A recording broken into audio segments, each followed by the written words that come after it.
There are jobs. So there is a negativity in a microscopic group in our country. They are hell-bent to defame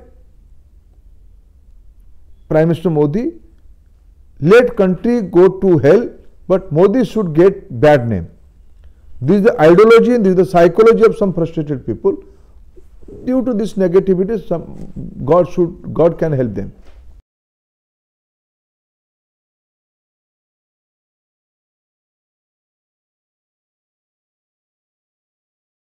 Skill development is a very vast area.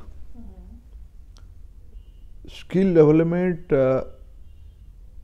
primarily 4 stakeholder उसमें से जुड़े हुए हैं, apart from youngsters. Government of India की 20 से ज़्यादा ministry, state governments, industry body and philanthropic organisation. ये 4 लोग देश की स्किलिंग, अपस्किलिंग, रीस्किलिंग की काम पे लगे हैं. ये सारे मूवमेंट की नाम, अच्छा ये चीज पहले से भी होते आ रहा था, लेकिन प्रधानमंत्री जी ने इसको प्रायोरिटाइज किया, इसको एक मोमेंटम के रूप में खड़ा किया, स्किल इंडिया. और उसमें सारे विभागों को अलाइन करवाया, कोर्स कैरिकुलम एक जैसा हो. आईटीआई वर्टिकल पहले से ही था, उसको स्किलिंग इकोसिस्टम पे लॉन्ग टर्म स्किलिंग कहा जाता है. 1 वीक से लेके 3 मंथ तक हर एक साल 2.4 करोड़ यानी 2,40,00,000 बच्चे 15 साल की आयु में एंट्री करते हैं एवरी ईयर. जैसे पॉपुलेशन स्टैटिस्टिक्स देखो, they are eligible, they are not entering. Half of them are going for the higher education, half of them are compelled to get into labor force. लेकिन हमारी देश की education system लोगों को knowledge देती है, उसकी एम्प्लॉयबिलिटी एक चैलेंज है. हमारी सरकार ने इसकी एम्प्लॉयबिलिटी बढ़े, इसीलिए ये पूरा स्किल इंडिया की मिशन, स्किल इंडिया की इनिशिएटिव, उसकी कॉमन कैरिकुलम, उसकी common norms, common framework, common certification और उसको एक ब्रांड,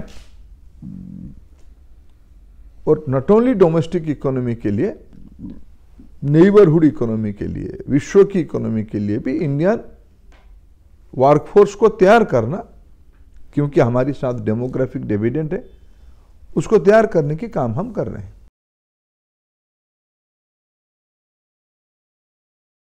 देखिए, टेक्नोलॉजी के साथ साथ चेंजिंग लाइफस्टाइल में फ्यूचर ऑफ द जॉब क्या है, यह है चैलेंज हमारे सामने है. उसको मैप करना, उस हिसाब से पुरानी एग्जिस्टिंग स्किल को अपस्किल में परिवर्तित करना. पहले घरों में क्या डिजिटल गैजेट्स होते थे क्या? आज किसी भी कोई घर नहीं है, सामान्य मिडिल क्लास के घर में भी 5 डिजिटली इक्विप्ड गैजेट आ चुका है. इसको हैंडल और मेंटेन करने के लिए आपके घर में जो मेड लगते हैं, जो सर्विस बॉय लगता है, दे शुड बी इक्विप्ड. उसके काम पे हमने लगा है. देश में 48 करोड़ लोगों की एक वर्कफोर्स है, जिसमें और आप और हमारी गिनती भी है. Each of them need reskilling and upskilling. Skill development ministry की प्रायोरिटी है ये फ्यूचर ऑफ द जॉब को मैपिंग करना, मैपिंग करके ऐसे कोर्स कैरिकुलम बनाना, short term, long term curriculum बनाना, और अपने उस व्यक्ति की रुचि के हिसाब से उसको उस फ्रेमवर्क में डालना. यह बड़ा नेटवर्क हमने अभी स्प्रेड किया है. हमारी स्किलिंग नेटवर्किंग की रिलेशन ओनली स्कूलिंग लड़कों के साथ नहीं है, या कॉलेज में आने वाले लड़कों के साथ नहीं है. उसके नीचे भी जो रहेंगे, फाइनेंशियल कंस्ट्रेंट से, जियोग्राफिकल कंस्ट्रेंट से, या सोशल कंस्ट्रेंट से जो आगे नहीं बढ़ पाया. चैलेंज है आज की टेक्नोलॉजी के जमाने में fast tracking of the new jobs, formulating the courses. World की डिमांड क्या आ रही है, देखिए, हम लोग 1 लाख डिजिटल विलेज बनेगा। देश में आज 3 लाख से ज्यादा कॉमन सर्विस सेंटर बन चुके हैं। एक एक कॉमन सर्विस सेंटर में कम से कम 5 से 10 लोगों की एम्प्लॉयमेंट, सेल्फ एम्प्लॉयमेंट हो चुका है। सबकी रोजगार मिनिमम 7-8 हजार से लेके 25-30 हजार तक हो चुका है। सारे टेक्नोलॉजी से भी होने की आवश्यकता होती है, क्योंकि सारे सर्विसेज को कंप्यूटर से डाउनलोड करने वाले हैं, सारे फॉर्म्स को कंप्यूटर में भेजने वाले, इंटरनेट के थ्रू भेजने वाले हैं, अपने टेलीफोन पे करने वाले हैं सर्विसेज को प्रोवाइड। ये सारे जो तेजी से, पहले कभी सोचा था क्या? कभी अगर हम इस चर्चा को सिर्फ कितने लोगों को नौकरी आया इस विषय के साथ उसको सीमित करेंगे तो we are not giving justice to the entire canvas.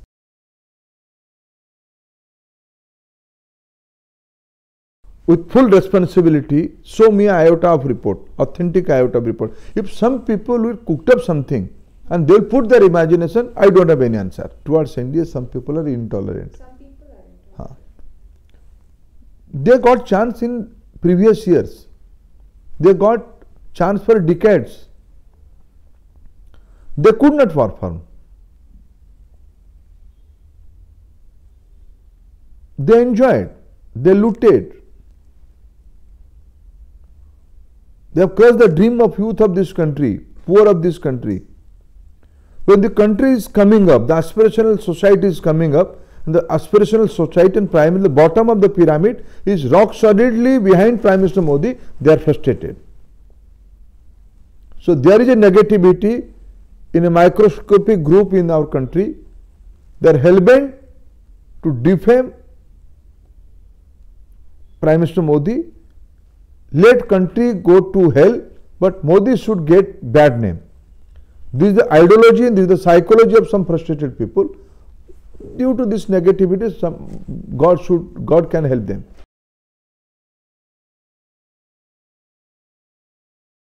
कि आपको जॉब की डेफिनेशन आप एक 20th सेंचुरी की डेफिनेशन पे मत देखिए। आपको नए इकोनॉमी में, जब से दुनिया में एक ओपन इकोनॉमी की मॉडल दुनिया ने पिछले 3-4 डिकाड से अडॉप्ट किया है, एक मूलभूत पैराडिम शिफ्ट हुआ है अर्निंग पे। इसलिए मैं उसको जॉब से आगे भी ले जाना चाहता हूं, अर्निंग पे। पहले एम्प्लॉई एम्प्लॉयर की जॉब कॉन्ट्रैक्ट होती थी, उसी से हमारी मन में एक जॉब की एक धारणा बनी है। कभी आपने सोचा था घर में रह के काम करने की एक नई दुनिया बनेगी, उसको काम भी कहा जाएगा? कभी आपने सोचा था? हमारी देश की अर्थनीति इन दिनों में सबसे स्टेबल है, 7+ जीडीपी ग्रोथ रेट है, और आने वाले दिनों में ये तेजी से और बढ़ेगा। देश की रास्ता ज़्यादा बनना शुरू हुआ है। देश की रूरल इलाका में और अर्बन इलाका में गरीब लोगों के लिए घर पहले मैक्सिमम 75,000 पर यूनिट होती थी और कम यूनिट होती थी। आज करोर्स में उस यूनिट को हमने कन्वर्ट किया और ज़्यादा इन्वेस्टमेंट के साथ। ब्यूटी एंड वेलनेस सेक्टर है, ब्यूटी एंड वेलनेस सेक्टर की जो ये कॉस्मेटोलॉजी की दुनिया है, इसकी ग्रोथ आप जानते हैं कितना है? 14% है। कितने नए जॉब उसमें आ रहे हैं। हमने जब आए जिम्मेवारी लिए 12-13 हजार एलपीजी डिस्ट्रीब्यूटर थे, वो बढ़ के आज 22,000 हो गया है। 10,000 नए डिस्ट्रीब्यूटर बने।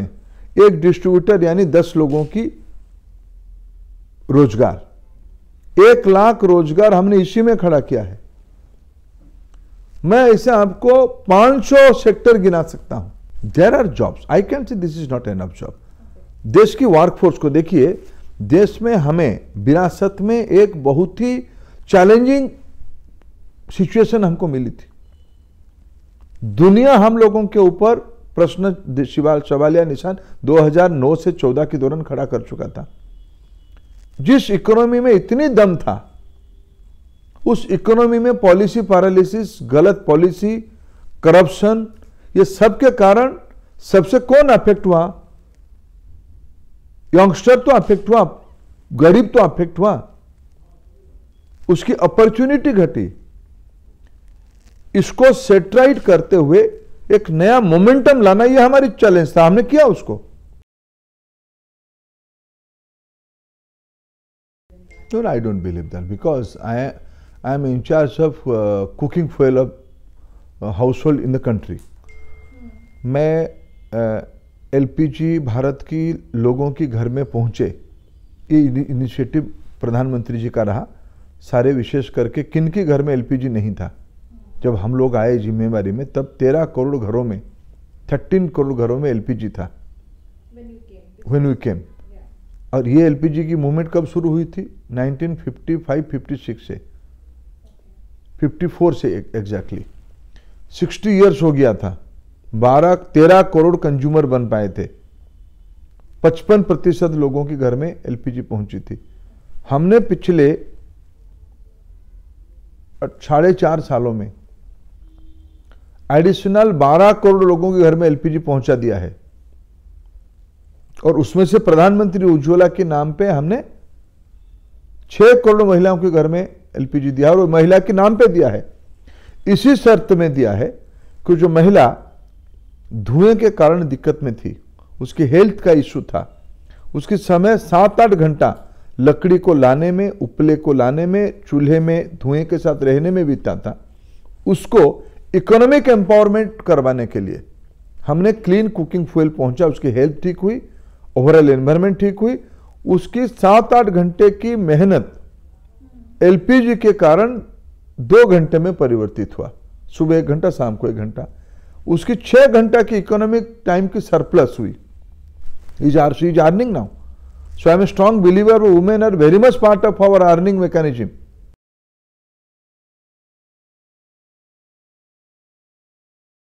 फिर आप राहुल गांधी के नैरेटिव पे आप मेरे को प्रश्न पूछ रहे हो। जिन लोगों ने 4 जेनरेशन इस देश को बर्बाद करने की नेतृत्व किया, they are shedding crocodile tears. भाई, भारतीय जनता पार्टी और एनडीए को अटल जी के समय में 6 साल और प्रधानमंत्री नरेंद्र मोदी जी के नेतृत्व में 4.5 साल, 5 साल मिला भी दे तो 11 साल ही हुए ना। आजादी को 72 साल हो गया है। तो जो लोगों के हाथ में, मेरे स्टैटिस्टिक्स मैंने बताया अभी, प्रधानमंत्री अटल बिहारी जी के समय में रोड सेक्टर प्रायोरिटी था। आज हमारी वहां rural development, infrastructure, Swachh Bharat, clean energy, energy to all, ये सारा हमारी रणनीति बनी हुई है। तो इसमें जॉब भी है, इसमें इकोनॉमिक एम्पावरमेंट भी है। Government has contributed their share and they join in the EPFO category. और बाकी ये प्रश्न कौन उठाते हैं? जो लोग फ्रस्ट्रेटेड हैं, जो लोग देश के लिए किए नहीं, जो लोग अपने घर की तिजोरी भरे, जो जिनकी लोग नामों पे केस हुई है, जो लोग संपत्ति लूटे हैं, जो लोगों को 4-4 पीढ़ी देश की जिम्मेवारी संभाल के देश को बर्बाद किया, उन लोगों के प्रश्न है।